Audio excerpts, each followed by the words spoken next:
अस्सलाम वालेकुम dear students. Vector space part second. मैंने आपको बोला है वहाँ पे रिंग्स क्या होता है, डिवीजन रिंग क्या होता है, फील्ड क्या होता है। तो अब यहाँ पे हम इस वीडियो में डिस्कस करेंगे। इस वीडियो में हम डिस्कस करेंगे definition of the vector space, examples of the vector space. तो उससे पहले हम डिस्कस करेंगे, थोड़ा सा इनके मतलब जानेंगे, क्योंकि इनकी भी ज़रूरत हमें पड़ेगी। इंटरनल एंड एक्सटर्नल कंपोजिशन या इंटरनल एंड एक्सटर्नल ऑपरेशंस क्या होते हैं। तो पहले हम डिस्कस करेंगे इंटरनल ऑपरेशन या इंटरनल कंपोजिशन क्या होता है, या इंटरनल ऑपरेट बाइनरी ऑपरेशन या इंटरनल ऑपरेशन क्या होता है। ठीक है ना। तो फॉर एग्जांपल अगर मेरे पास कोई सेट है, ये है सेट ए में लूंगा, set A together with the binary operation composition set और अगर आपको इस तरह से होगा, for all A comma B belongs to A implies A star B also belongs to A. यानी आप कोई भी एलिमेंट लेते हो, कोई भी दो एलिमेंट्स लेते हो सेट ए के, इनको आप ऑपरेशन करते हो इस स्टार से, चाहे ये स्टार प्लस हो या माइनस हो, या एडिशन हो, सब्ट्रैक्शन हो, डिवीजन है हो, मल्टीप्लिकेशन हो, या कोई और ऑपरेशन हो। जब आप उनको ऑपरेशन करके जो रिजल्ट आपको आता है वो भी इसी ए सेट ए में होता है, सेट ए से बाहर नहीं जाता है। उसको हम बोलते हैं इंटरनल कंपोजिशन। यानी जो ये आपको यहाँ पे कोई एलिमेंट है ई, अनदर एलिमेंट इज बी, जब आप इनको ऑपरेशन करोगे ए स्टार बी से, जो एलिमेंट सी आएगा वो भी इसी सेट ए में होगा, वो इसी बाहर नहीं जाएगा। इसी को हम बोलते हैं इंटरनल कंपोजिशन। और जो ये ए स्टार बी आपका होना चाहिए, ये यूनिक होना चाहिए। यूनिक मीन्स इसको एक ही रिजल्ट आना चाहिए। फॉर एग्जांपल मैं आपको बोलूंगा, ये है set Z of integers under addition. अगर मैं लूंगा सिंपल सी एग्जांपल, तो यहाँ पे जो ये एडिशन ऑपरेशन है ये इंटरनल कंपोजिशन है, क्योंकि आप कोई भी दो इंटीजर्स ले लोगे, a plus b belong a comma b belongs to Z implies a plus b also belongs to the sum of any two integers z integer. तो जब आप यहाँ पे इसके ये डायग्राम बनाओगे, अगर कोई भी आप यहाँ पे एक इंटीजर है ए, दूसरा है बी, तीसरा है A plus B is equal to C, ये तीसरा इंटीजर है, ठीक है ना सी। तो सब के सब इसी जेड में आएंगे, क्योंकि सम आप एनी टू आप ले लोगे कोई भी, for example 2, 3 is an integer belongs to Z implies 2 plus 3 is equal to 5, 5 also belongs to set of integers, minus 2 minus 3 belongs to set of integers. This implies minus 2 minus 3 is equal to minus 5 also belongs to set of integers. तो जब भी आप sum of any two integer is an integer, तो ये इस Z से बाहर नहीं जाएगा, इसी को ये इंटरनल ही रह जाएगा। जो भी ऑपरेशन है एलिमेंट से आप करोगे तो ये इससे एक्सटर्नल नहीं जाएगा, इंटरनल ही रहेगा। इसको हम बोलते हैं इंटरनल कंपोजिशन, इसको हम बोलते हैं इंटरनल कंपोजिशन। अब एक्सटर्नल कंपोजिशन क्या होती है, और जो सम मैंने आपको बोला है ए प्लस बी, ये यूनिक होना चाहिए, ए स्टार बी। यहाँ पे अब रिजल्ट आपका एक ही होता है, ए 2 प्लस 3 5, 5 के अलावा कोई दूसरा आंसर इसका है ही नहीं। -2 -3 -5 और आंसर है ही नहीं। तो यही यूनिक है, ये है इंटरनल कंपोजिशन में एक ही एलिमेंट्स को आप ऑपरेट करके हो, रिजल्ट आपको जो आता है वो उसी सेट का एलिमेंट आता है, किसी दूसरे सेट का नहीं आता है। इसको हम बोलते हैं internal composition. Now external composition. External composition में क्या होता है, दो अलग अलग सेट्स होते हैं। फॉर यहाँ पे मैं लूंगा let V and F be in two set, यानी मैंने दो सेट लिए हैं वी और एफ मैंने दो सेट दिए हैं। अगर मैं ऑपरेशन लूंगा, यहाँ पे ऑपरेशन कोई और ऑपरेशन लूंगा मैं, फॉर एग्जांपल मैं यहाँ पे इस तरह से, for all alpha belongs to V and a belongs to F, यानी अल्फा मैंने किसका एलिमेंट लिया है, इस वी का, और ए किसका मैंने एलिमेंट लिया है, एफ का। अगर मेरे पास इस तरह से ए ओ अल्फा, ये ओ जो है जिस तरह वहां पे स्टार बाइनरी ऑपरेशन थी, यहाँ पे ओ है एक binary operation, this o is binary operation, ये कोई कॉम्प्लेक्स चीज़ नहीं, बाइनरी ऑपरेशन या एडिशन हो सकता है, सब्ट्रैक्शन हो सकता है, मल्टीप्लिकेशन हो सकता है, डिवीजन हो सकता है, या कोई और ऑपरेशन भी इस ओ की जगह आ सकती है, ठीक है ना।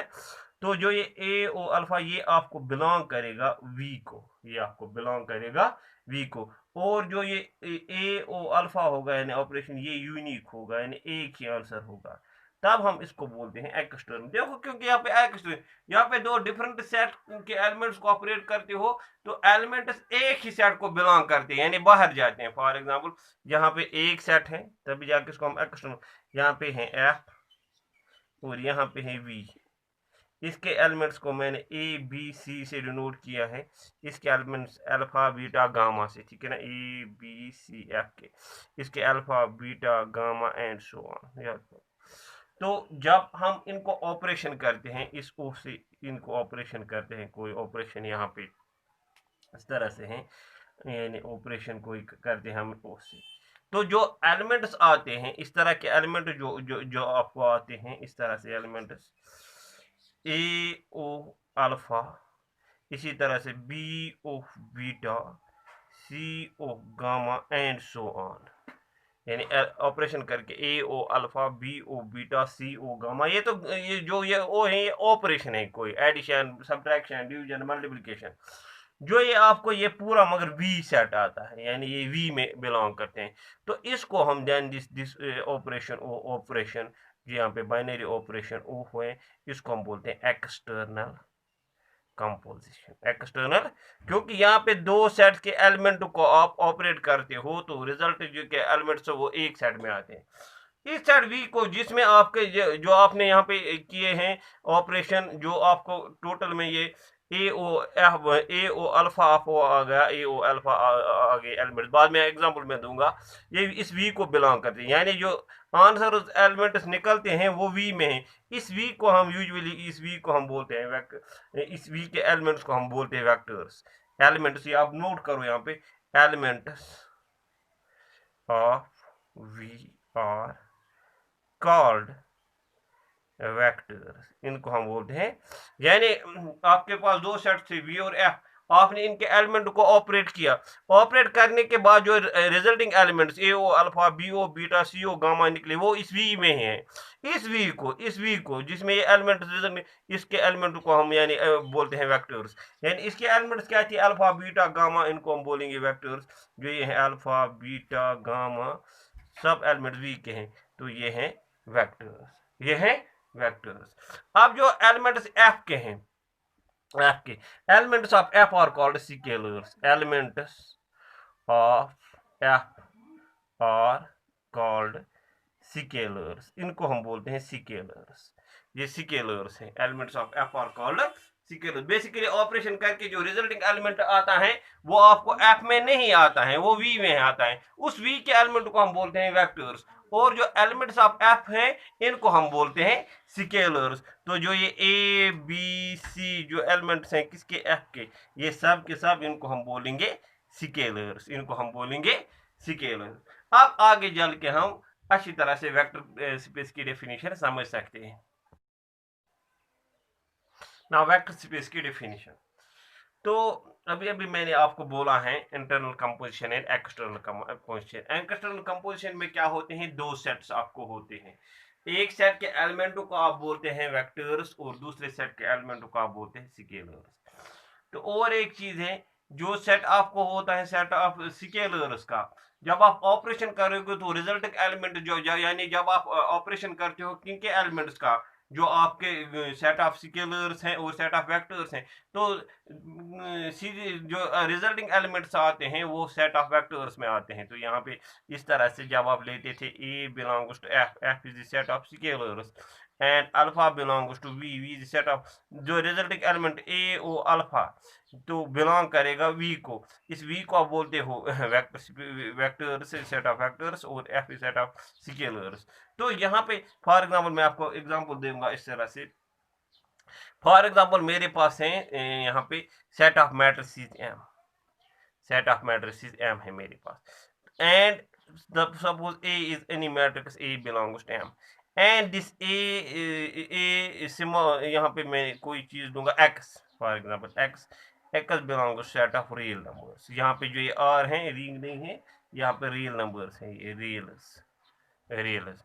तो जो जब मैं इस तरह से करूंगा x इंटू ए, जो रिजल्टिंग एलिमेंट आएगा यानी x जो ये रियल नंबर है, आपने एक मैट्रिक्स को ये मल्टीप्लाई किया है। Set m is set of matrix and a is any matrix, a is any matrix and x is real number. जब आप रियल नंबर मैट्रिक्स को मल्टीप्लाई करते हो तो आपको जो आता है वो मैट्रिक्स ही आता है। इस तरह से फॉर एग्जांपल आप 2 इज ए रियल नंबर, 2 को आप मल्टीपल मैट्रिक्स से मल्टीप्लाई करो 1 2 3 4, तो जो आपको आंसर आएगा वो आएगा 2 4 6 8, वो तो मैट्रिक्स ही है ना मैट्रिक्स। तो इसी तरह से जो x इंटू 8 वो मैट्रिक्स है। तो यहाँ पे देखो आपको जो ये m is the set of vectors, इसको जो सेट ऑफ मैट्रिसेस हैं वो सेट ऑफ वेक्टर्स हैं।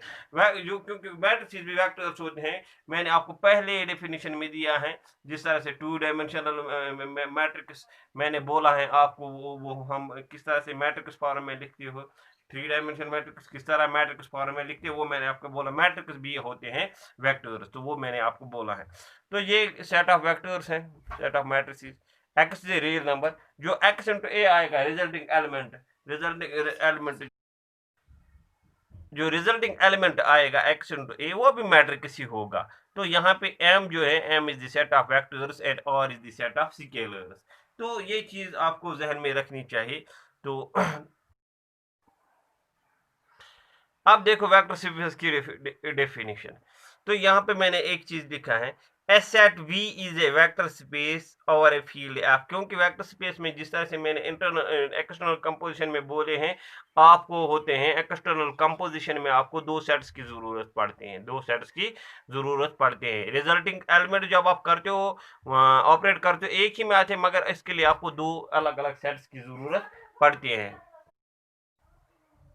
तो a set V is called a vector space over the field F denoted as, इसको हम डिनोट करते हैं V of F means vector space over the field F।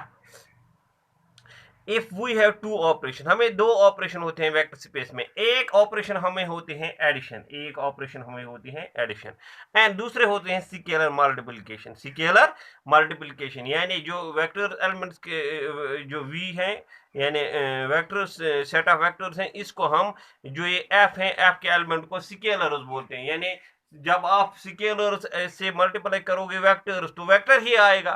When you multiply scalar by vector, आप जहन में रखो, जब भी आप फॉर एग्जांपल यहाँ पे कोई वेक्टर ए है, आपको कोई वेक्टर है यहाँ पे वेक्टर, जिस तरह से कोई वेक्टर पी है आपको, अगर 2p आप करोगे स्केलर से मल्टीपल तो वेक्टर ही आएगा। यानी स्केलर को जब आप वेक्टर से मल्टीप्लाई करोगे तो वेक्टर ही आएगा। जब आप स्केलर को वेक्टर से मल्टीप्लाई करोगे उसको हम बोलते हैं स्केलर मल्टीप्लिकेशन, यानी आप स्केलर वेक्टर को मल्टीप्लाई करते हो। ये 2 ऑपरेशन है, एक है एडिशन ऑपरेशन, दूसरा है स्केलर मल्टीप्लिकेशन। यानी आपको स्केलर करना है मल्टीप्लाई वेक्टर्स को ऑन, यानी such that the following holds. यानी 2 ऑपरेशन जो है, एक है एडिशन ऑफ वेक्टर्स, जिस तरह से आपको पता है एडिशन ऑफ वेक्टर्स किस तरह से है। दूसरा है स्केलर मल्टीप्लिकेशन, यानी आपको इन्हीं वेक्टर्स को मल्टीप्लाई करना है स्केलर्स, और कुछ प्रॉपर्टी सेटिस्फाई होनी चाहिए। फर्स्ट क्या है, रूल्स ऑफ एडिशन। जो ये आर, जो आपको ये वेक्टर स्पेस वी और एडिशन होना चाहिए, V over addition is an abelian group. ये होना चाहिए अंडर एडिशन आपको ये vector space abelian group. Abelian group में आपको पता है ये कितनी कंडीशन सेटिस्फाई करना है, ये आपको सेटिस्फाई करना चाहिए। X closure x comma v belongs to V implies x plus v also belong, x plus y also belongs to v। this is a closure law। second is SJ2 law, x plus y plus z is equal to x plus y plus z. मैं आपको यहाँ पे आपको ये discuss करने की जरूरत, आपको समझ आ रहा होगा, x y and z belongs to V. इसी तरह से है थर्ड एबिलियन ग्रुप के लिए, थर्ड है आपको existence of identity there x is zero vector, मैंने पहले भी बोला है, such that x plus zero is also equal to x is zero plus x. इसी तरह से इसको आप जीरो वेक्टर बोलते हैं। इसी तरह से फोर्थ कंडीशन क्या होनी चाहिए आपको, फोर्थ कंडीशन होनी चाहिए आपको existence of inverse. For all x belongs to V there exist an element minus x also belongs to V such that x plus minus x is equal to 0 is equal to minus x plus x, and fifth condition is commutative law x plus y is equal to y plus x plus y is equal to, यानी जो ये v over the addition है, पहले जो vector space है, एक चीज आप नोट कीजिए, अंडर एडिशन आपको ये कम्यूटेटिव ग्रुप बनाना चाहिए।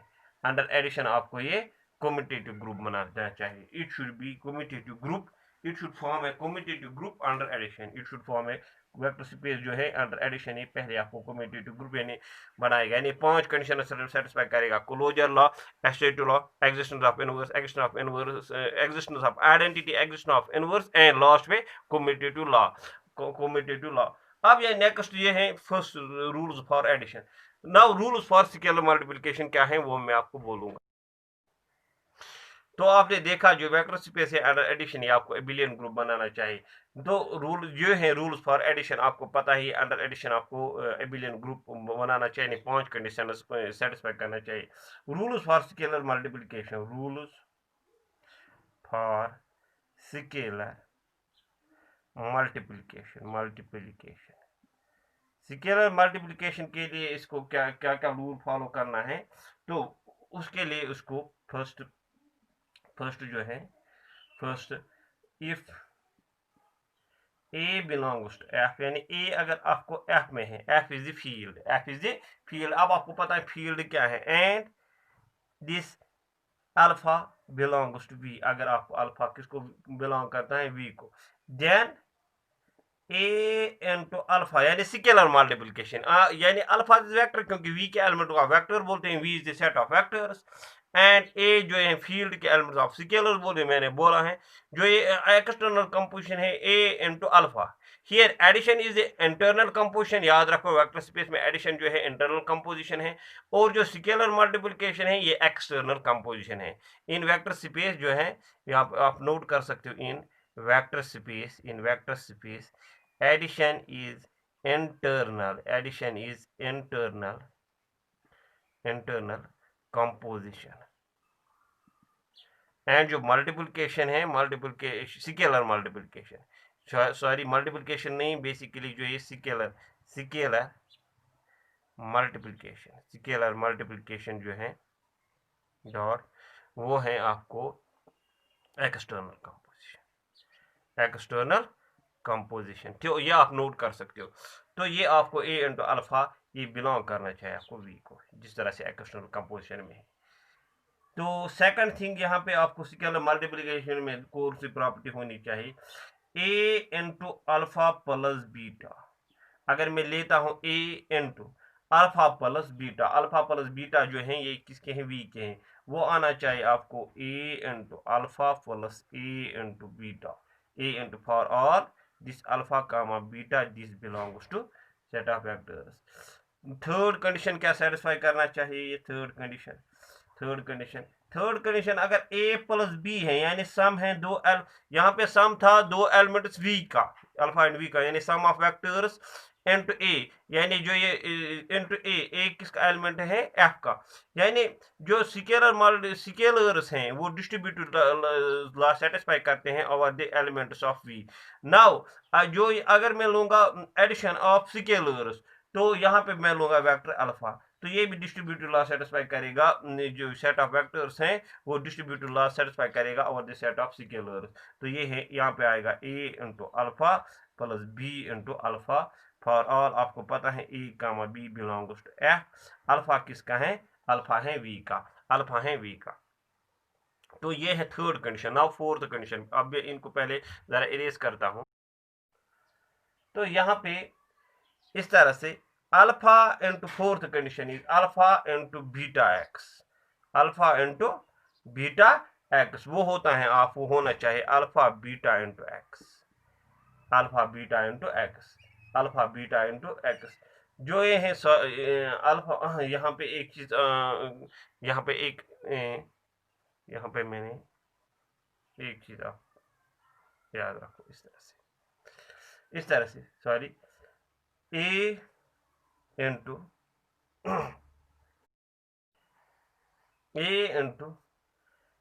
Be alpha, sorry A into be alpha, वो होना चाहिए आपको ए ए ए बी, वो होना चाहिए आपको a b into alpha, where आपको पता है this a comma b F को बिलोंग करते हैं और अल्फा किसको करता है बिलोंग, वी को।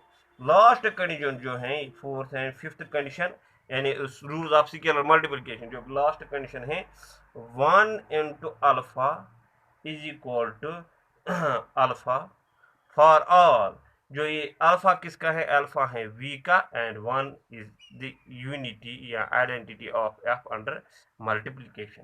तो ये चीजें जब आप सेटिस्फाई करेंगे तब हम कह सकते हैं this V of F is a vector space over the field F. तो आपने देखा vector space over the field of F, तो पहले वी अंडर एडिशन आपको कम्यूटेटिव ग्रुप बनाना चाहिए। तो रूल्स ऑफ स्केलर मल्टीप्लिकेशन में आपने देखा किस तरह से हमने यहाँ पे 5 कंडीशन हैं वो आपको सेटिस्फाई होने चाहिए, तब हम इसको बोलते हैं ये वेक्टर स्पेस है। आगे नेक्स्ट वीडियो में हम एग्जांपल्स डिस्कस करेंगे।